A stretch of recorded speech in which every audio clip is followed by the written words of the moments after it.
一起就知㗎啦，一起就知，因為佢呢個係用力嘅腳嚟嘅，即係前面嗰個就係用力嘅腳嚟。加油啊，劉翔！有人偷步，唔得啦，佢都好似有人偷步，有人偷步，都唔得啊！佢用唔到力啊，用唔到力啊！佢都冇蹬直隻腳。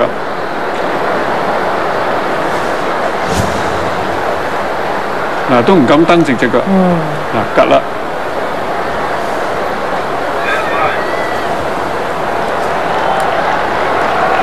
咁嘅情況之下，係咪應該唔好勉強咧？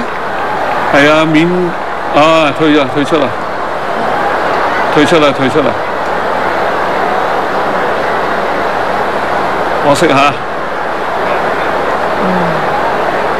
但係傷咧就真係唔好亂咁用力啦，免得咧將嗰個傷加重咗，仲麻煩。因為Achilles呢個位咧，好多運動員都受傷過。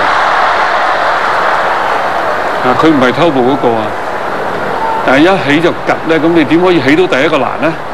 係上唔到第一個欄嘅。咁我諗佢作出呢個決定咧，咁佢自己都考慮咗好多嘅因素啦。健康為重，留得青山在，哪怕冇金牌攞咧。冇錯。咁當然啦，對於即係全世界或者我哋所有華人嚟講咧，一定會有啲失望，但係唔緊要嘅，因為即係學阿展Sir話齋咧，最緊要就係健康為主啦，因為嚟緊都會。